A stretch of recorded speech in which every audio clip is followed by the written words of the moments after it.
బాగుపడిన పాలేరు. పూర్వం రైతు కూలీ ఒకడుండేవాడు. వాడికి 3 కొడుకులు. పెద్ద కొడుకు షావుకారు గారింట పాలేరుగా పనిచేయడానికి కుదిరాడు. ఒరేయ్, నువ్వు కోడికూయగానే లేచి పని ప్రారంభించాలి, లేకపోతే నిన్ను పనిలో ఉంచుకునేదే లేదు అని షావుకారు తన పాలేరుతో ముందుగానే చెప్పాడు. పాలేరు కూడా ఆ ప్రకారమే రోజు కోడికూయగానే లేచి పనిలోకి పోతూ వచ్చాడు. 3 రోజులు గడిచాక 4వ రోజు వాడు కోడి కొతకు లేవలేదు. ఆ రోజే షావుకారు తన పాలేరును పని మానిపించి చిల్లిగవ్వ కూడా ఇవ్వకుండా పంపేశాడు. తర్వాత షావుకారు దగ్గర పనిచేసేందుకు 2వ వాడు వచ్చాడు. వాడు వారం రోజులు ఓపికతో పనిచేశాడు. కానీ ఆ తర్వాత వాడికి అదే గతి పట్టింది. చిట్ట చివరకు 3వ వాడు పాలేరుగా వచ్చాడు. తన అన్నలు షావుకారు చేత ఎలా మోసపోయారో వాడికి తెలుసు. షావుకారుకు బుద్ధి చెప్పడానికే వాడు పనిలోకి వచ్చాడు. షావుకారు మామూలు అలవాటు ప్రకారం తన కొత్త పాలేరుతో, ఒరేయ్, నువ్వు ప్రతిరోజు కోడి కూసేసరికల్లా లేచి పనిలోకి రావాలి. అలా చేయకపోతే నిన్ను ఒక క్షణం కూడా పనిలో ఉంచుకోను. లేచింది మొదలు చీకటి పడేదాకా ఒళ్ళు వంచి పని చేయాలి అన్నాడు. దానికేం భాగ్యమయ్యా అన్నాడు కొత్త పాలేరు. అయితే నీ జీతం మాట చెప్పు అన్నాడు షావుకారు. నాకేమంత ఆశ లేదులండి. ఏడాది పని చేసినాక మిమ్మల్ని ఒక గుద్దు గుద్దుతాను, యజమానురాలికి ఒక గిచ్చు గిచ్చుతాను అంతే అన్నాడు పాలేరు. వీడు వట్టి పిచ్చిమండా కొడుకల్లే ఉన్నాడు అని షావుకారు పాలేరును చూసి తనలో తాను నవ్వుకొని వాడు అడిగిన దానికి సమ్మతించాడు. ఆ రోజల్లా పనిచేసి పొద్దుకోకగానే సావిట్లో పడుకోవడానికి పోతూ పాలేరు కోడి పుంజును పట్టుకొని దాని తలరెక్క కిందికి వంచి కట్టి తన మానాన్ని తాను నిద్రపోయాడు. బళ్ళున తెల్లవారినా కోడి కూయలేదు. పాలేరు లేచి యజమాని దగ్గరకు వెళ్ళి, జాము పొద్దెక్కిన కూయిదేమిటి మాయదారి కోడి, నాకింత బువ్వ పెట్టించండి, నేను పనిలోకి పోవాలి అన్నాడు. కోడి ఎందుకు కూయలేదో షావుకారుకు అర్థం కాలేదు. ఒరేయ్, మనం బస్తీకి పోదాం పదా అన్నాడు. ఇంకొక కోడిని కొనుక్కు వద్దామని ఆయన ఉద్దేశం. ఇద్దరు బస్తీకి పోతూ ఉండగా దారిలో వారికి ఒక పోట్ల ఎద్దు ఎదురైంది. 4 మనుషులు తాళ్లు పట్టుకుని లాగుకున్నా అది ఆగకుండా వెళుతున్నది. ఎక్కడికి పోతున్నారు బాబుల్లారా అన్నాడు పాలేరు ఆ మనుషులతో. ఒట్టి పొగరబోతు ఎద్దు, ఎక్కడైనా అమ్ముదామని తీసుకుపోతున్నాం, ఎవరూ కొనకపోతే కసాయివాడికి అప్పగిస్తాం అన్నారు వాళ్ళు. మంచి గొడ్డుకు ఒక దెబ్బ అంటూ పాలేరు ఎద్దు తల మీద తన పిడికిలితో ఒక గుద్దు గుద్దాడు. వెంటనే అంత ఎద్దు చచ్చి పడిపోయింది. దాని తాలూకు మనుషులు పీడ విరగడైంది. కానీ ఎటూ కాని చోట చచ్చింది కదా, దీని చర్మమైనా దక్కితే బాగుండును అన్నారు. అదేమంత భాగ్యం అంటూ పాలేరు ఎద్దు చర్మాన్ని తన 2 వేళ్ల మధ్య గట్టిగా పట్టి లాగాడు. వెంటనే చర్మం యావత్తు అరటిపండు తొక్కలాగా ఊడి వచ్చింది. తన పాలేరు గుద్దు ఎలాంటిదో గిచ్చు ఎలాంటిదో షావుకారుకు ఇప్పుడు అర్థమైంది. ఆయనకు ముచ్చెమటలు పోయసాగాయి. బస్తీకి మరొకసారి పోవచ్చులేరా, ఇవాళకి ఇంటికి పోదాం పదా అంటూ షావుకారు ఇంకో కోడిని కొనే ప్రయత్నం మానేసి ఇంటికి తిరిగి వచ్చాడు. ఆయన తన భార్యతో, ఏమే, వీడు మన పాలేరు కాదు, యములవాడు. వీడిని పనిలోకి పెట్టుకునేటప్పుడు జీతం ఏం కావాలో చెప్పమంటే నన్ను ఒక గుద్దు గుద్దుతానని, నిన్ను ఒక గిచ్చు గిచ్చుతానని అన్నాడు కదా, వాడి సంగతి నాకేం తెలుసు, లాభసాటి బేరమే కదా అనుకున్నాను. ఇవాళ ఏం జరిగిందో తెలుసా అంటూ పాలేరు ఒక గుద్దుతో పోట్ల ఎద్దును చంపి ఒక్క గిచ్చుతో దాని చర్మం సునాయాసం కావలసిన సంగతి కాస్తా చెప్పేశాడు. ఓయమ్మో, ఇటువంటి వాడిని ఒక క్షణం ఉండనివ్వరాదు.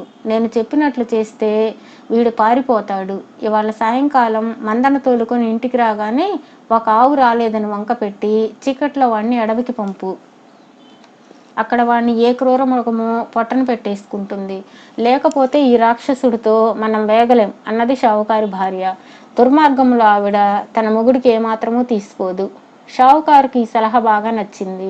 సూర్యాస్తమయం వేళ పాలేరు ఆవులను ఇంటికి తోలుకు రాగానే ఆయన వాడితో, అన్ని ఆవులు ఇల్లు చేరినట్టేనా, ఒక ఆవు తక్కువగా కనిపిస్తుందే, తోలుకుపోయిన ఆవులు తిరిగి వస్తున్నది లేనిది లెక్క చూసుకోవద్దా అన్నాడు. లెక్క పెట్టానే, అన్నీ సరిగానే ఉన్నాయి కదా అన్నాడు పాలేరు. సరిగా ఉండటం ఏమిటి, ఒక ఆవు అడవిలో దిగబడిపోయింది, వెంటనే వెళ్ళి వెతుక్కునిరా అన్నాడు షావుకారు.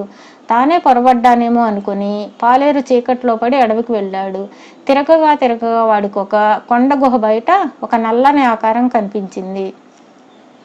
నువ్వెక్కడ చచ్చావా, పద ఇంటికి అంటూ పాలేరు ఆ ఆకారాన్ని మెడపట్టుకుని జరజరా ఇంటికి లాక్కుపోయి పశువుల కొట్టంలోకి తోసి తలుపులు మూశాడు.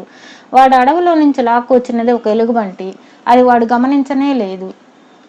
మర్నాడు ఉదయం షావుకారు పశువుల కొట్టం తలుపు తెరిచి లోపలికి వెళ్ళి చూసేసరికి ఆవులన్నీ చచ్చిపడి ఉన్నాయి. ఒక పెద్ద ఎలుగుబంటి నిశ్చింతగా ఒక మూల పడుకుని గురక పెడుతున్నది.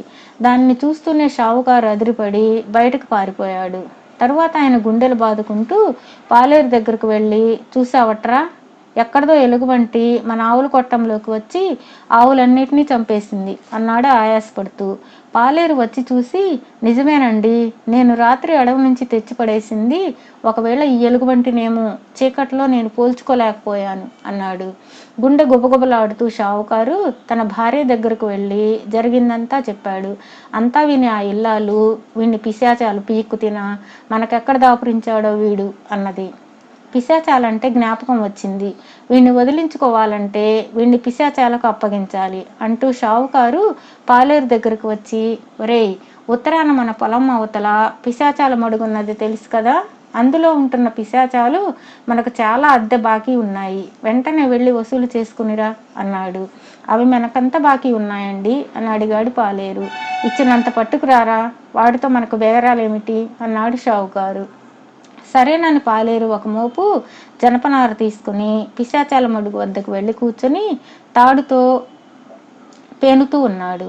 కొంతసేపటికి ఒక పిశాచం నీటిలో నుంచి తల పైకి పెట్టి పాలేరును చూసి, ఏం చేస్తున్నావన్నా అని అడిగింది. కనబడ్డం లేదు, తాడు పేనుతున్నాను అన్నాడు పాలేరు. దేనికి అన్నది పిశాచం. దేనికా, మీ పిశాచాలన్నిటినీ కట్టి పట్టుకుపోవడానికి అన్నాడు పాలేరు. మేమేం తప్పు చేశామని అన్నది పిశాచం భయంగా. తప్పు కాదు, మీరు మా యజమానికి అద్దె సరిగా కట్టడం లేదటగా అన్నాడు పాలేరు కోపంగా. కొంచెం ఉండు, మా దొరతో మాట్లాడి ఇప్పుడే తిరిగి వస్తాను అని పిశాచం నీటిలో మునిగింది. పాలేరు తాను పేనుతున్న తాడు రెండు చివర్లు కలిపి పేనేసి గట్టును పెట్టాడు. తరువాత ఆ దాపులోనే ఒక లోతైన గుంట తవ్వాడు. అది బయటికి కనబడకుండా ఉండేందుకు దాని పైభాగం మీద కొమ్మలు పరిచాడు. వాటిపైన తన తలగొడ్డ వెల్లికలా పెట్టి దానికి ఒక కంత చేశాడు. ఇదంతా అయ్యేసరికి పిశాచం నీటిలో నుంచి తల బయటకు పెట్టి, చూడన్నా, మేం అడుగులేని అగాధంలో ఉంటున్నాం గదా, అలాంటప్పుడు మమ్మల్ని తాడుతో ఎట్లా అందుకుంటావని మా దొర అడుగుతున్నాడు అన్నది. ఇది మామూలు తాడు అనుకున్నావా, కొసలు లేని తాడు అంటూ పాలేరు ఆ తాటిని తన చేతుల మధ్యగా తోడసాగాడు. ఎంతసేపు తోడినా తాడు వస్తూనే ఉండడం చూసి పిశాచం నిర్ఘాంతపోయి, ఇంతకు మేము మీకు బాకీ ఉన్నదెంత అని అడిగింది. పాలేరు తన తలగొడ్డ చూపించి, దీని నిండా ₹20 పోస్తే చాలు, మీ బాకీ తీరిపోతుంది అన్నాడు. పిశాచం వెళ్ళిపోయి వెండి నాణాలు తెచ్చి తలగొడ్డలో పోయసాగింది. ఎన్ని పోసినా చిల్లిలో నుండి అడుగును గోతిలో పడుతూ ఉండడం చేత ఎంతకు అది నిండలేదు. బండెడు నాణాలు పోశాక తలగొడ్డ నిండింది. ఇంత చిన్న తలగొడ్డలో ఎంత వెండి పట్టిందో అని ఆశ్చర్యపడుతూ పిశాచం వెళ్ళిపోయింది. అది వెళ్ళాక వెండి యావత్తు బండి మీద వేసుకుని పాలేరు షావుకారు వద్దకు తిరిగి వచ్చాడు. వాడు తెచ్చిన వెండిని చూడగానే షావుకారుకు సంతోషం కలగడానికి మారుగా గుండె నీరైపోయింది. ఆయన తన పెళ్ళాం దగ్గరకు వెళ్ళి, కొంప మునిగిందే, వీడిని పిశాచాలు కూడా ఏమీ చేయలేకపోయాయే, వీడి చేతిలో మనకు చావు తప్పదు అని శోకాలు పెట్టసాగాడు. గట్టిగా అరవద్దు, వీడిని వెళ్ళగొట్టలేం గనుక అర్ధరాత్రి వేళ మనమే రహస్యంగా పారిపోదాం. ఆస్తి పోతే పేడ పోయింది, బతికుంటే బలిసాకు తినవచ్చు అన్నది షావుకారు భార్య. ఆ రాత్రి ఆ భార్యాభర్తలు పాలేరు నిద్రపోతున్న సమయంలో తమ ఇల్లు వాకిలి విడిచి పారిపోయారు. వాళ్ళ ఆస్తి యావత్తు పాలేరు పరం అయింది. వాడు తన తండ్రిని అన్నలను తన ఇంటికి పిలిపించుకొని పిశాచాలు ఇచ్చిన వెండితో మరికొంత పొలం కొనుక్కొని సుఖంగా కాలక్షేపం చేశాడు.